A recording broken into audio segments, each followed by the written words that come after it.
Okay,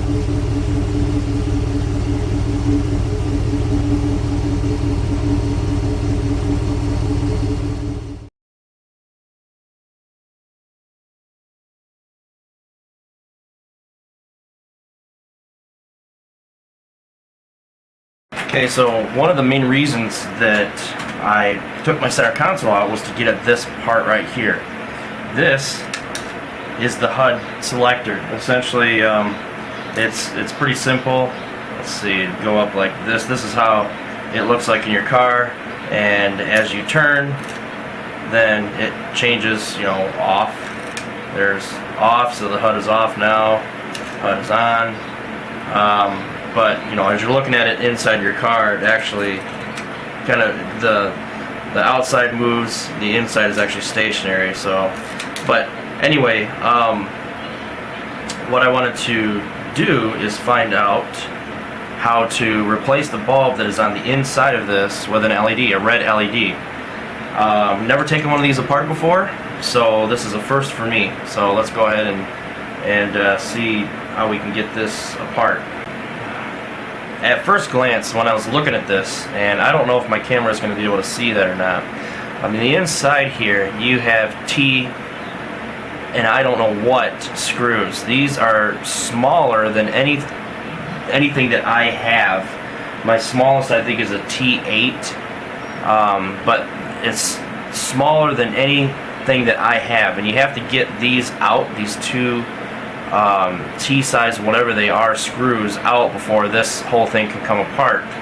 I had been, you know, obviously I have quite a collection here of different sizes, and I was trying to figure out exactly what I can use, and I had a feeling, because when I had first looked at this, I had a feeling, because I've had to remove some screws that are actually smaller than what I have, and I got out this Allen wrench. This is the smallest Allen wrench that I have. It's smaller than 5/100ths of an inch, okay? I couldn't tell you the exact size. I don't even remember where I got this, but I had it in my toolbox, and I had a suspicion that this was going to do the job, and sure enough, it does the job. It fits perfect. Now this was not meant to unscrew these screws here, but it just so happens that it works, okay? And you want to do this without stripping this, but it fit perfectly, as you can see here. You know, it fits perfectly, so it's not as if it's loose or anything else. And basically, you know, just unscrew it, and yeah, it worked fine.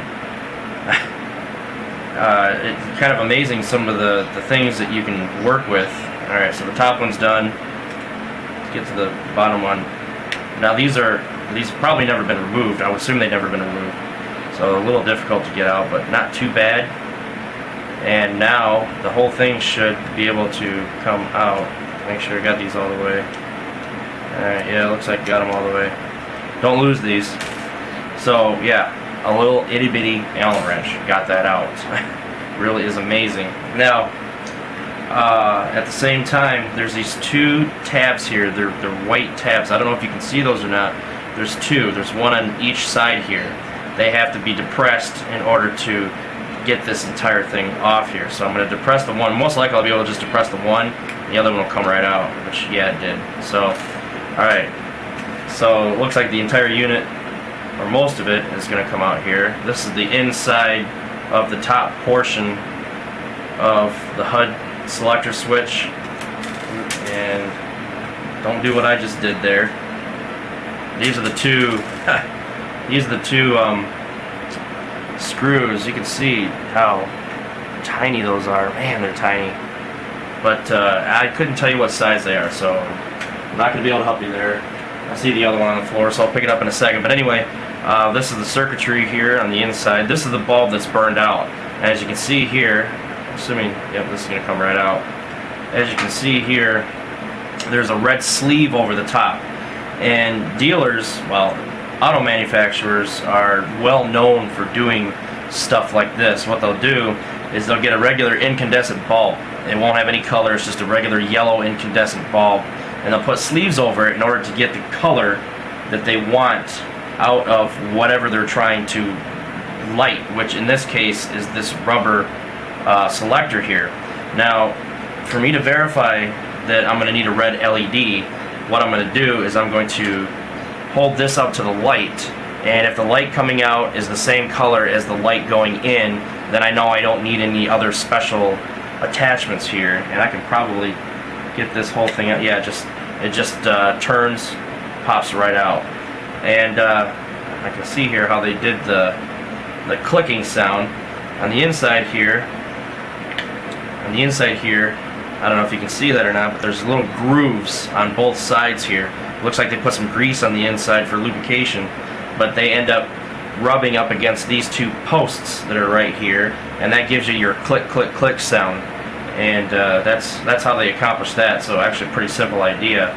This little arm that's sticking out here actually controls the contact for your HUD display, the actual illumination of the display. So if you're planning on reusing this, don't touch any of this stuff. It shouldn't be corroded of any kind. I don't see any corrosion of any kind on it. So this is still good, but this point right here actually looks like it goes right on the inside there in that little notch, so that as you're turning this, it will move the selector back and forth. This selector here goes to this circuit board right here, which basically, pretty simple, it essentially just sends a signal to the HUD to tell it what brightness to stay at, either off or 1, 2, 3, 4. I believe there's 4, yeah, 1, 2, 3, 4 settings. So it's a pretty simple little job here. Now, if you're not into doing this kind of stuff, you don't want to take any of this apart, this is too much for you, you don't have the tools, whatever, then you can just buy a whole brand new one of these. And the last time that I looked, because I was looking to see if I ruined this thing, how much it would be to replace it, GM Parts Direct has these things, as of the time of recording this video, they have these things for 18 bucks. I don't know what the shipping is, a couple bucks probably. So if you don't want to go through the trouble of trying to take this apart and repair the bulb yourself or whatever else you have going on in here, 20 bucks, okay? 20 bucks to get you a brand new one. It's a lot cheaper than I actually expected. Something of this nature, usually it's expensive, but looks like we got a little rubber sleeve on here that protects the circuit board as well as makes contact with the different selectors here. And this actually, you can see here it's marked. I don't know if you can see that on the camera or not. It's marked up, page, and down. So that corresponds with the up arrow here, the down arrow here, and then your page. So that's how that works. Pretty simple. And then this, I'm assuming, will pop right out. Yep, it sure does. So this right here pops right out, and as you can see, there's some dirt, quite a bit of dirt and debris and so on in here that I'm going to clean out. I'm also going to re-grease this. So yeah, I mean, this is the kind of stuff you can't get to unless you take it apart. So anyway, there's all the parts for it. My focus is actually going to be on this bulb right here. I'm going to replace this with an LED bulb. I'm going to see if it's possible, first of all, and if it is, then I'm going to go ahead and do it. And I'll get a video of that. That's basically, the soldering points look like they're pretty good size. It's basically just a simple solder job, and I have to make sure that the resistor that I put in here for the LED is not going to interfere with the function of the actual unit. So we'll see how it goes. Okay, so in the process of removing this sleeve here, if you're planning on replacing this bulb with a standard incandescent bulb, basically a standard replacement, you want to make sure that you save this sleeve. The easiest way to do that, you can't just take the whole bulb with your hands and rip it off there. It's not going to work. To get this sleeve off, you need to get something like a Phillips head screwdriver. I actually had to start with a box cutter, and I just slid it, up underneath here and just slowly worked around until I was able to get my flat blade screwdriver in, and then you have to come up from the bottom. You can't just pull it off the top. So you actually have to come up from the bottom, and once it's loose enough, then you should be able to get the whole thing off just like that. Okay, there's your sleeve. Pretty common in pretty much everything that is used in Pontiac vehicles, so that you can get the color that you want. This right here is the original bulb that came off the HUD circuitry. This is what's burnt out. This is what I'm going to be replacing. I've got new 5mm red wide angle LEDs on the way, but for now I can still at least get the resistor put in and test it with one of my blue LEDs to make sure that everything's fine. That resistor right there is a 620 ohm resistor. You could use 680. 680 is going to make it a little bit dimmer. However, the LED is going to last longer. Now, I don't anticipate these LEDs blowing out before the incandescent would. I mean, they last, you know, tens of thousands of hours. So I went ahead and installed the 620 ohm resistor, and this is my blue LED here, which I just did a quick solder job on there just to get it in there to test it. Now, with LEDs, there is a positive and a negative, especially when it comes to where the actual resistor goes. The resistor has to go on the positive end of the LED. It cannot go on the negative, or it's not going to function. You cannot install these LEDs without a resistor. You have 12 volts coming in here. You need to have a way to bring that voltage down so you don't damage the LED. It's going to burn it up right away. So that's why you use a resistor. So the resistor is on the positive side of the actual LED, and then you have a negative side that goes to ground.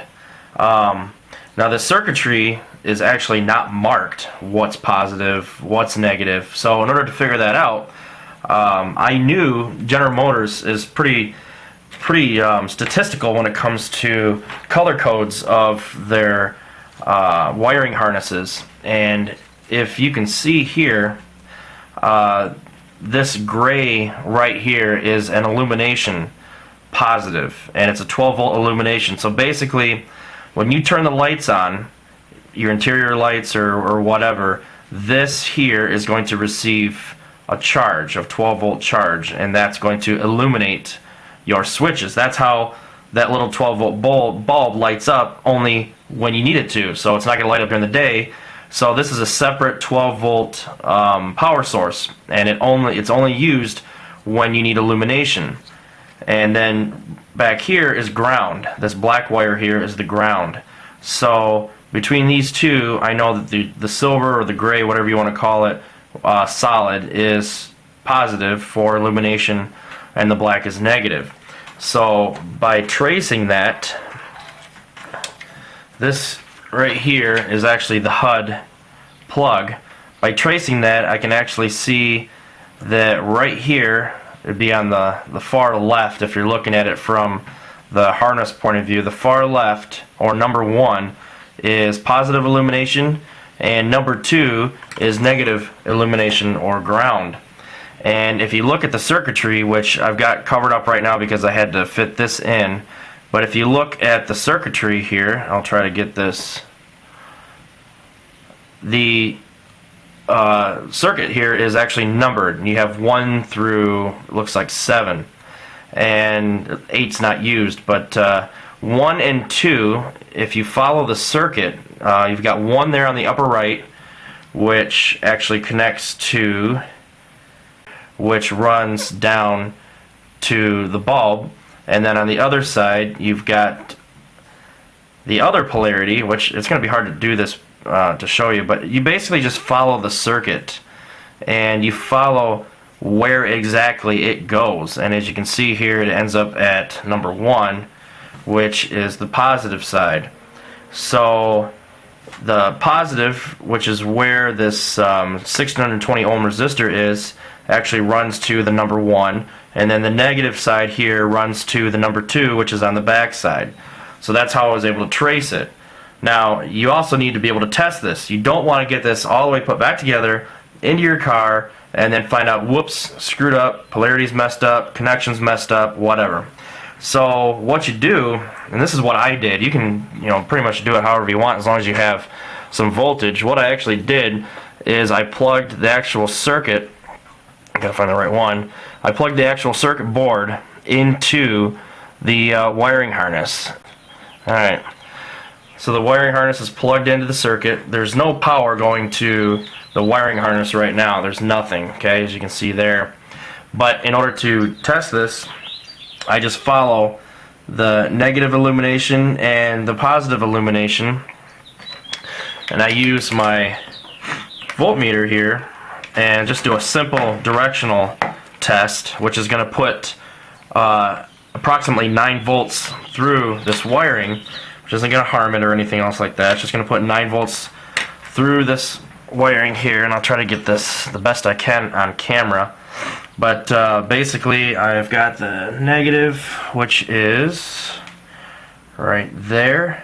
There's negative, and then I have positive. So if I've got this right, you should see that LED there light up blue. It's going to be faint because it's only got 9 volts going through it.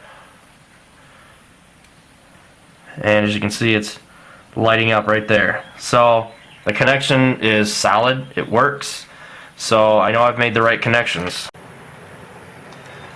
Okay, so I got my red LEDs. As you can see here, they're pretty basic, 5 millimeters, and they're pretty bright too. So I've already got the resistor. This is the 620 ohm resistor. I've already got that set up, and I already explained how I was able to find positive and negative on here, so I'm all set there.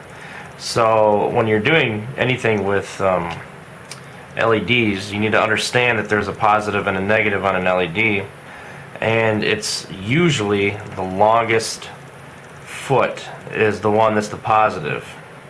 And so, I mean, I've already determined that that's true, that's the positive. I've already tested it with a 9-volt battery, so I know that it works just fine. Now, you saw me grab this 9-volt battery. You don't want to use this 9-volt battery to directly test the LED because you're going to burn it up almost instantaneously. So basically what I did is I just took one of my resistors that I use for my testing and wired it properly and then tested it with the 9-volt battery. But I've already determined that the current flows through here, no problem. So basically all I need to do is I need to cut these feet down to the length that I'm going to need to make this LED as flat to the board as possible so that it doesn't interfere with the function of the board. And I've already determined that I can go up about 1/4 of an inch before it would interfere with any of the functions. So as long as I'm within 1/4 of an inch, that's fine. The most difficult part is going to be actually wrapping this around this wire here, wrapping it around so that you know, it's nice and compact and it doesn't cross with that other point. That'd be the worst thing ever, would be for you to actually short this out. So I need to make sure that the positive stays positive and the negative stays negative, and they're both separated. So the first thing that I'm going to do is I'm going to get the negative side attached to the circuit board, and I'll go ahead and I'm going to be cutting most of this anyways, so I'm not really worried about if I'm going to damage the positive end. But I'm going to get the negative side down into the circuit board where I need to get it, and then I'll worry about trimming the positive side. So there's no current going to this circuit now, so I don't need to worry about shorts or anything. But so I'm going to go ahead and get the negative down in there, and then I can start trimming and wiring this. Now obviously when you're working with a soldering gun, it's hot, and I'm going to solder this off camera. So if you don't know what you're doing, find somebody who does, because you can burn yourself, burn other things, burn your house down. There's all sorts of problems that can happen. So as you can see, there's actually 3 slots here where the 3 buttons go, and this opening right there at the top, right there, is where the bulb is going to go. So if I get this, if I have all this right, this should snap right into place. Should. And you can see on the other side there that it fits just fine. It doesn't seem to be interfering with anything, at least not that I can see right now. It's lined up the way that it should be. So this portion of it is all set. This is the actual indicator, or I mean the selector that you end up pushing, and that would actually go on the top here. But what I'm going to do first is get this housing on here so that I don't have to worry about any of this falling apart on me. This circuit board here isn't going to stay put for very long when I'm messing around with it.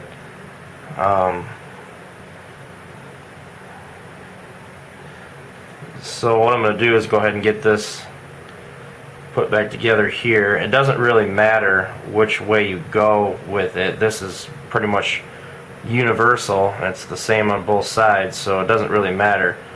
But should be able to just put it right in there. See it? No problem. Slides right in there. Okay.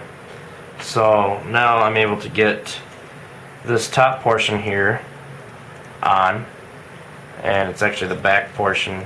This is where the circuit board here meets, and in order for me to do this, I'm actually going to need to make sure that I line up that little tab there with the outer knob here that's going to slide into that slot there.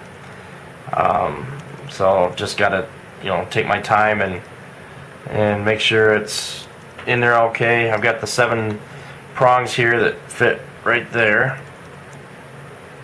and that should slide right into place there. Just got to be gentle. Don't want to break any of those prongs. That'd be the worst repair ever, trying to get that replaced.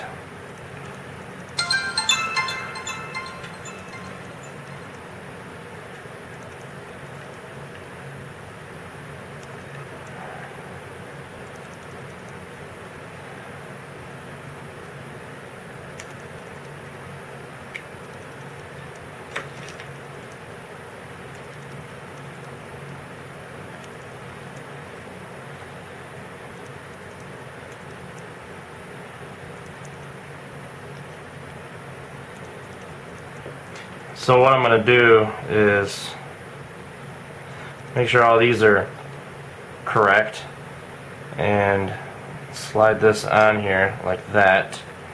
Make sure this is slotted okay. It looks like it is.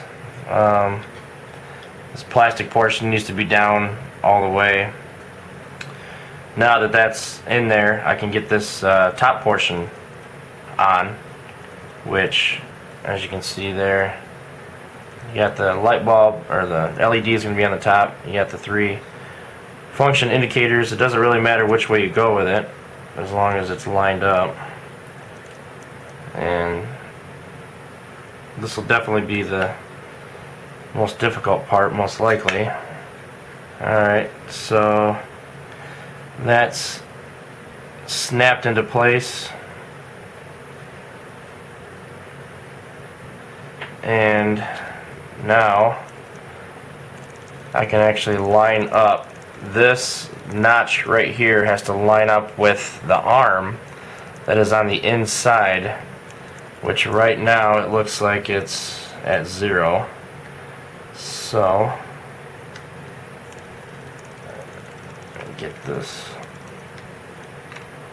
in there. Okay, this is going to take a little bit of work to get this in there perfect, because there's that notch that I need to hit just right in order to get this to work. It's going to be trial and error basically until I'm able to get it.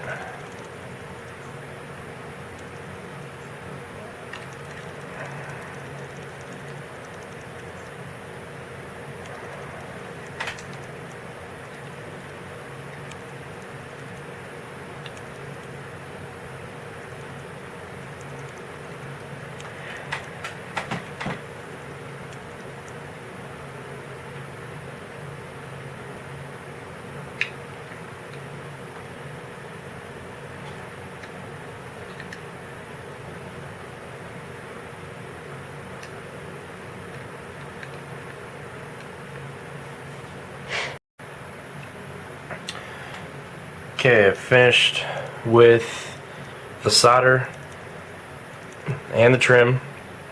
This is the negative side on the back. Not my best solder job, but it's going to hold nicely. Here's the front. This is essentially how it's going to sit. That's to avoid interference with these buttons, as well as stay on top of this padding here, this rubber padding. So there's no chance that this is going to, come down on the circuit board or anything. And as you can see here, it's not that much taller than the stock bulb. This is actually, the stock bulb came down like that. As you can see, actually the stock bulb is slightly taller. Even if I brought this down and underneath, you can see here that the stock bulb is actually slightly taller. So that's going to fit perfect, and I'm able to verify that the LED in fact works. Might not be able to get this on camera. I'm going to try.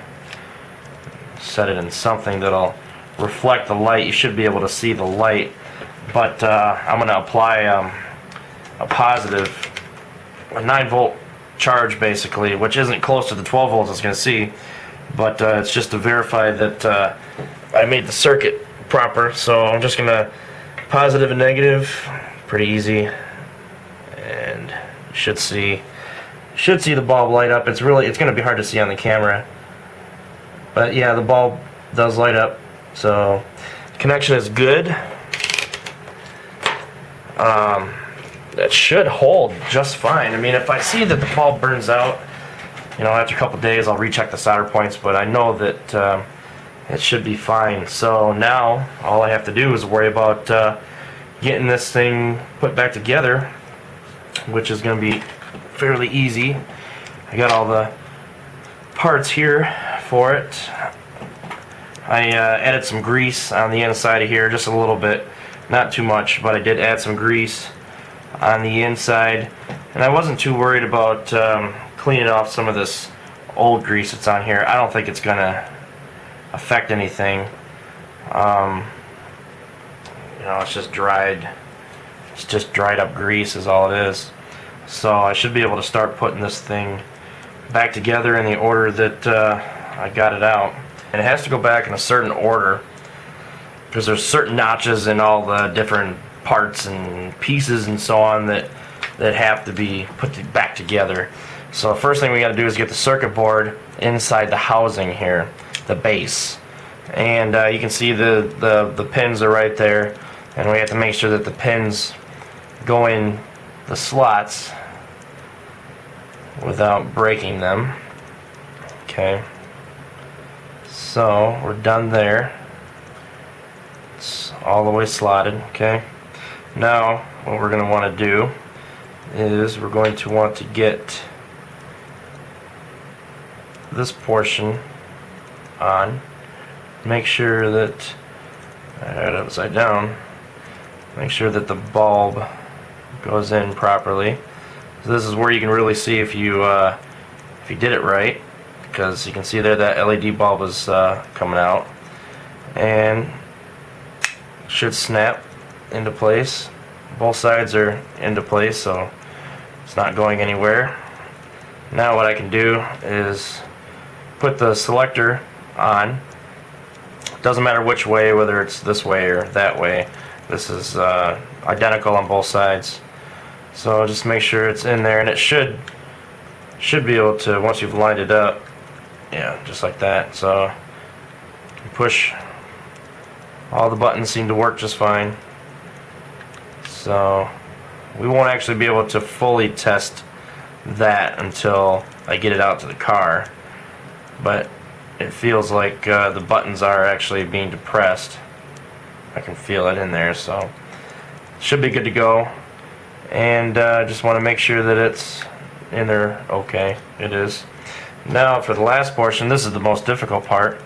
Lining up, there's a little notch in there. I don't know if you can see that notch up there up top, but that has to line up with this arm here that will actually turn the selector here.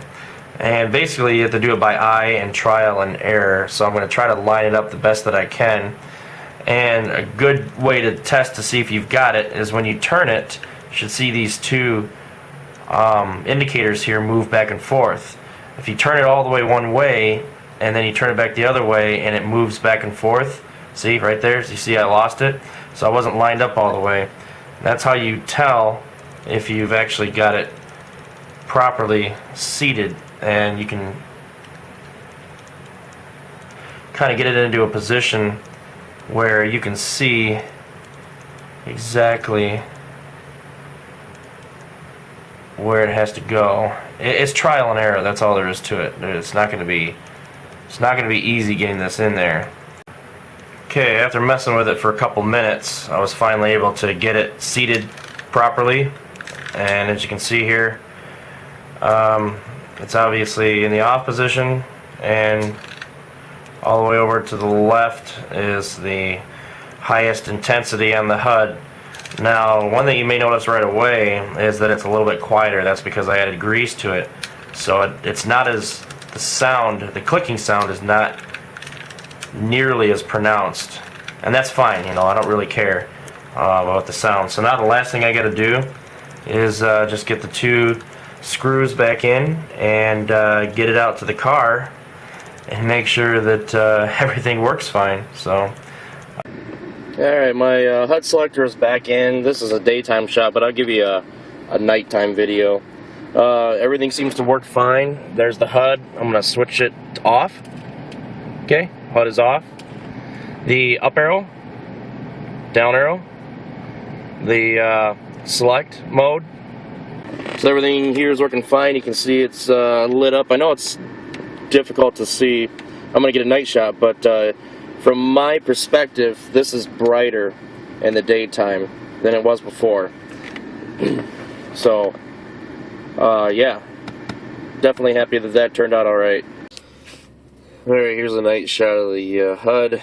It is definitely brighter than the old incandescent bulb. Not as bright as I was hoping, but nonetheless brighter than the old bulb. It shows up really, really nice. It has a nice deep red color to it, and the other one had sort of a more of an orange to it. I know the camera isn't going to be able to pick that up, but it's a nice deep red.